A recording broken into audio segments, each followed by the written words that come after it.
Start med at lægge dig godt til rette på ryggen. Sørg for, at du ligger afslappet. Sørg for, at dit hoved hviler behageligt ned mod underlaget. Tag en pude, hvis du har brug for det. Læg armene enten ned langs siden eller på maven, hvad der føles bedst for dig lige nu. Og vend opmærksomheden mod din vejrtrækning. Du skal ikke forsøge at styre den. Lige nu skal du bare bemærke den. Mærk, hvordan luften strømmer ind og fylder dine lunger. Og mærk, hvordan din krop slipper på udåndingen. Og lad nu din vejrtrækning blive dybere. Mærk, hvordan du på indåndingerne trækker luft helt ned i bunden af din mave. Mærk, hvordan den udvider sig på indåndingerne. Mærk, hvordan du helt naturligt slipper på udåndingerne. Forestil dig så, hvordan du på hver eneste udånding bliver en lille smule tungere. Falder en lille smule dybere ned i underlaget. Du kan mærke, hvordan dine fødder måske falder en lille smule mere ud til siderne. Hvordan din bagdel og dine skuldre mærker underlaget lidt mere. Og hvordan du slapper mere og mere af. Og vend så opmærksomheden mod dine tæer. Og forestil dig, hvordan du slapper af i dine tånegle. Helt ud fra spidsen og helt ind til der, hvor de begynder at gro. Mærk, hvordan dine tæer bliver bløde og afslappet. Og hvordan det breder sig op under din fod. Hele vejen hen til hælen. Det slapper af, bliver blødt. Alle dine muskler inde i foden, alle dine sener og alle dine knogler bliver bløde, afslappet og får plads til at blive brede og bløde. Og mærk, hvordan oversiden af din fod følger med. Så din fod nu er helt tung. Mærk, hvordan hælen falder dybere og dybere ned i underlaget.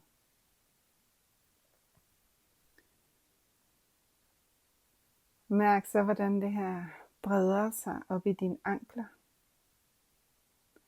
Alle de her fine knogler. Der bliver plads. Der bliver blødhed. Senerne slapper af. Din hud bliver blød. Og falder til ro. Og mærk, hvordan det breder sig op. Op igennem dine skinneben. Og op igennem dine lægmuskler. Musklerne falder til ro. Bliver lange og afslappet. Knoglerne slapper også af. Senerne bliver bløde, og huden følger med. Og det breder sig op i dine knæ. Mærk, hvordan knæskallen får plads til at bevæge sig lidt. Hvordan meniskerne brusken. Giver sig lidt og falder til ro. Der er lidt bedre plads. Mærk hvordan senerne på siden af knæene, både indvendigt og udvendigt, ligesom strækker sig og falder til ro i et helt naturligt leje. Mærk hvordan der hvor lårbensknoglen støder ned i knæet, der bliver plads. Der bliver plads mellem knæet og skinnebensknoglerne. Det hele slapper af. Og din underben falder endnu længere ned i underlaget. Og mærk så hvordan det breder sig op i dine lår. Helt stille mærker du hvordan din lårbensknogle bliver tungere. Hvordan de her store, stærke lårmuskler, der bærer dig gennem dagen, bliver bløde og afslappet. Både de forreste og de bagerste, og dem på indersiden og ydersiden. Mærk hvordan det her breder sig helt ud i din hud. Så der hvor der har kunnet sidde en masse små spændinger, det slapper helt af. Det her breder sig op i dine baller, og mærk hvordan de her ballemuskler også slapper af og falder lidt tungere ned i underlaget. Helt bløde og afslappet. Mærk hvordan dine hofter får plads, giver sig lidt, finder sig til rette og slapper af.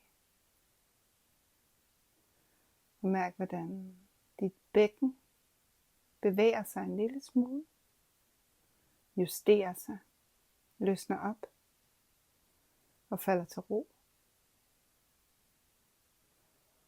Og mærk hvordan det påvirker dit underliv. Helt ude fra huden.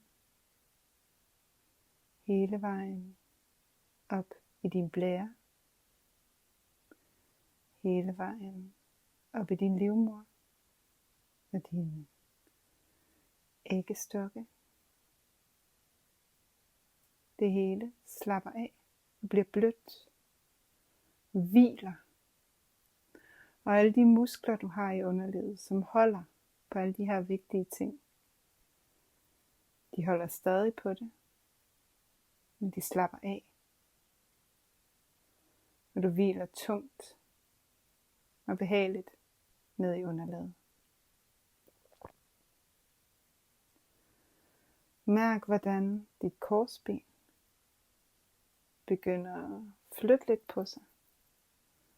Hvordan det vipper frem og tilbage og fra side til side. Det er ved at justere sig på plads. Det bliver påvirket af dine nerver ned fra benene og påvirker nerverne tilbage.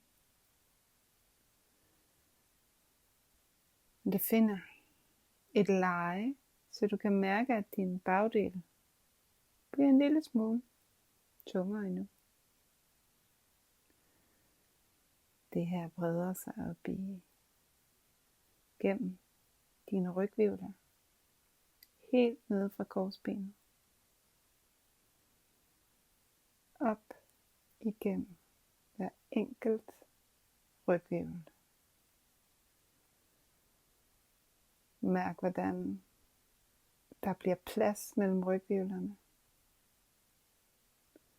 Mærk hvordan der bliver en lille smule bevægelsesfrihed, og mærk hvordan rygvirvlerne en efter en falder til ro, finder sit helt naturlige leje. Og mærk, hvordan det fortsætter helt op til de rygvirvler, hvor ribbenene sidder fast. Når det når de rygvirvler, så breder det sig også ud i ribbenene. Så hver gang du kommer til en ny rygvirvel, som giver sig lidt, som slapper af, finder ro, så gør de ribben, der sidder fast, det også.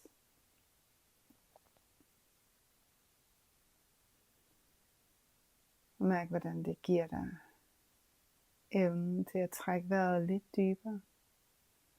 Der bliver lidt bedre plads, når ribbenene slapper af.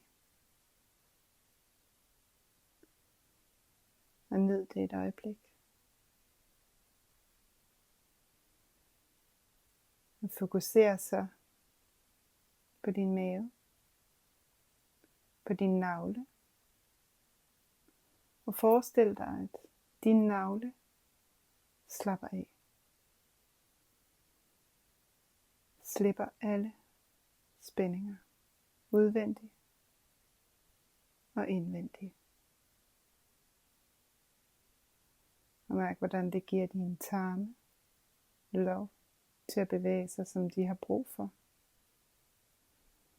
Hvordan den her afspændthed breder sig ud i alle mavemusklerne og ud i huden.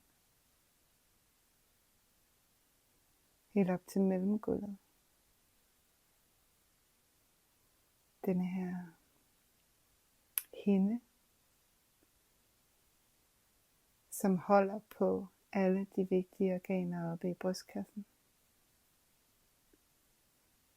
Den du masserer hver eneste gang du tager dybe vejrtrækninger. Så tag en dyb vejrtrækning og mærk, hvordan det her mellemgulv giver sig.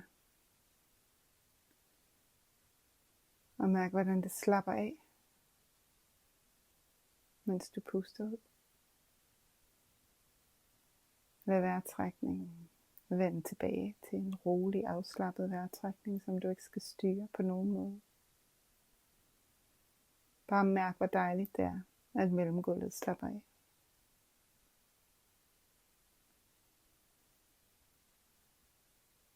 Det har breder sig op til alle de muskler, du har omkring din brystkasse. Og alle de hinder og alle de sener, der sidder, forbinder ribbenene og brystbenet. Hele vejen rundt. Mærk, hvordan det hele langsomt giver sig. Bliver blødt, afslappet og giver plads.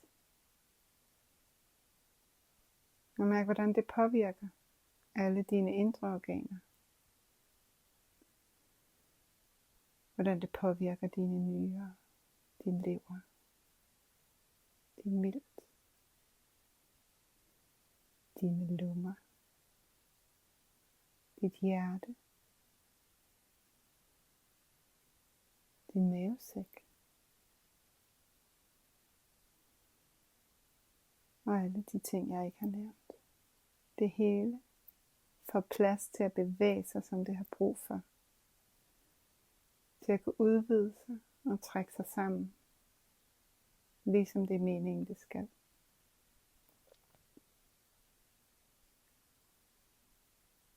Og mærk, hvordan den her afslappethed fortsætter opad og breder sig ud i dine skulderblade og alle de muskler, som holder dine skulderblade.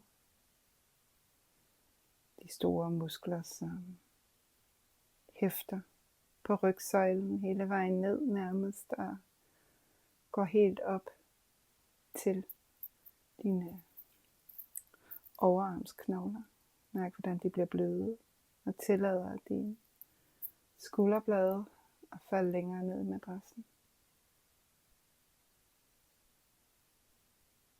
Og mærk, hvordan det påvirker forsiden af din brystkasse. Forestil dig, at dine bryster slapper af brystvævet hviler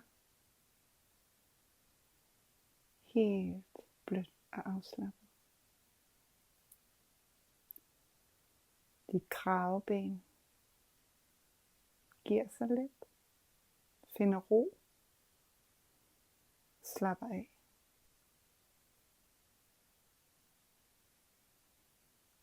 Alle dine skuldermuskler spænder måske en lille smule op og giver sig så på en udånding måske. Falder ned, falder til ro og bliver helt afslappet.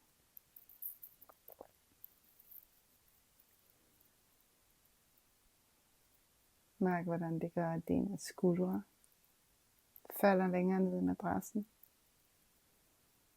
Og hvordan den her afslappethed breder sig ud i skuldrene og ned i overarmene.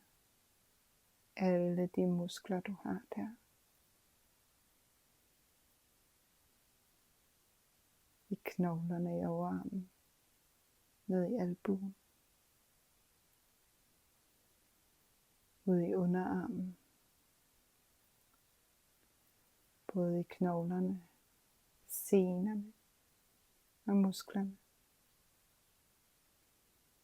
helt ud i huden, slapper du af. Det breder sig ned i din håndled,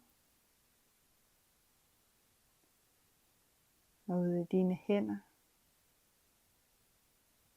ud i alle knoglerne, du har i dine hænder, helt ud i fingrene. De får luft og plads til at give sig, hvis de har brug for det, og finder et afslappet, naturligt leje. Dine sener, som går helt ud i fingrene, slapper af. Dine muskler i hænderne bliver bløde. Og du mærker, hvordan din hud slapper af. Inde i håndfladen og på håndryggen. Og forestil dig, at selv dine negle slapper af. Helt ud fra spidsen og helt derind, hvor de begynder at gro. Og mærk, hvor tunge dine hænder og dine arme bliver.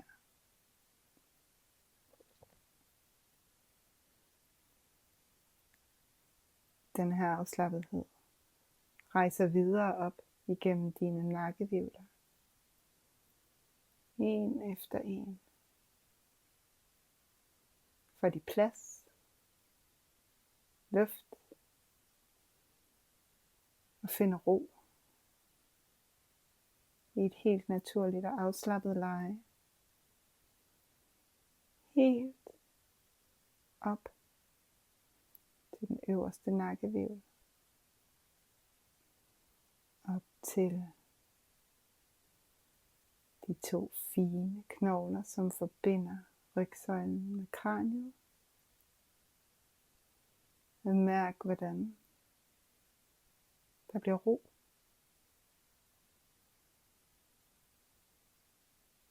Hvordan dit hoved, dit kranie, hviler i harmoni med de her knogler, der hæfter på det. Og forestil dig så, at dit kranie begynder at slappe af. Helt nede fra din kæbe, din underkæbe, dine tænder i undermunden begynder at slappe af. Der hvor underkæben hæfter på overkæben, kommer der en lille smule plads og luft, og du mærker, hvordan din underkæbe falder lidt ned. Måske åbner din mund sig en lille smule. Det er så fint. Og mærk, hvordan det påvirker dine muskler omkring kæben. Hvordan de bliver bløde fra kæben og hele vejen ned i din hals. Det påvirker både musklerne, spiserøret, luftrøret, stemmebåndet. Det hele slapper af. Det breder sig til din overkæbe og tænderne i din overmund. Det slapper af. Musklerne i dine kinder bliver bløde. Dine læber slapper af. Mærk, hvordan dit tandkød, både i undermunden og i overmunden, også begynder at give sig. Slap af og blive helt blødt.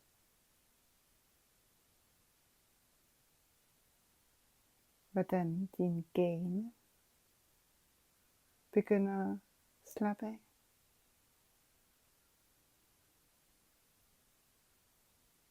Og mærk så, hvordan det rejser ned til din tunge. Mærk, hvordan tungen slapper af helt ude fra tungespidsen. Og helt ned til, hvor den sidder fast. Mærk, hvordan det faktisk giver en effekt hele vejen ned gennem din krop. At tungen finder hvile, ligger så blødt i munden. Mærk, hvordan dine ører hviler helt ude fra øreflippen og på toppen af øret hele vejen ind i øregangen. Det hele bliver blødt. Alle de knogler, der sidder inde i det indre øre,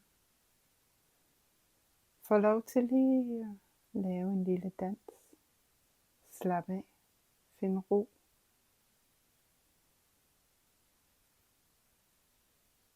Mærk, hvordan din næse bliver blød. Hvordan din næsefløje og næsebor slapper af. Spidsen af din næse hele vejen op til næseryggen. Og mærk, hvordan det fortsætter op mellem dine øjenbryn. Det her område, hvor der kan sidde så mange bekymringer. Det bliver helt glat, afslappet og blødt. Det rejser ud i dine øjenbryn, som også finder ro. Og mærk, hvordan det her påvirker dine tændinger og dine øjenlåg. Både den nedre og de øvre. De bliver helt bløde. Mærk, hvordan du slapper af i dine øjenvipper. Hver enkelt øjenvippe slapper af. Og mærk, hvordan du slapper af i musklerne inde bag ved dine øjne. Hvordan de bliver en lille smule blødere. Og mærk, hvordan det påvirker dit øjeæble, så det kan falde lidt tungere ned i dit hoved. Og du slapper lidt mere af. Og mærk så, hvordan din pande slapper af. Alle de her mikrospændinger, der sætter sig i panden i løbet af dagen. De forsvinder. En efter en. Og din pande bliver blød. Alle musklerne slapper af, og du kan mærke det i din hud. Og mærk så, hvordan din hovedbund slapper af. Alle dine hårsække. Hver enkelt hårsæk Giv en lille smule slip. Slapper helt af og bliver blød. Og mærk, hvordan det giver plads til, at de her plader, som dit kranie er lavet af, de kan bevæge sig en lille smule. De kan finde ro. Hinderne omkring hjernen finder ro. Og mærk så, hvordan din hjerne bliver afslappet. Rolig. Der er ikke noget, vi skal. Måske sove, hvis det er det, du har brug for. Og mærk, hvordan du er helt tung ned i underlaget. Helt tung, helt afslappet.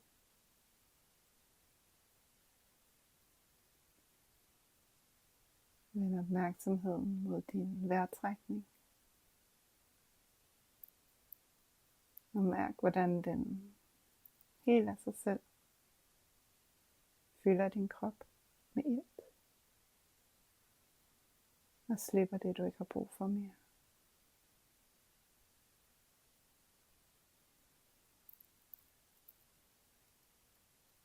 Og lig nu her, så længe du har brug for det.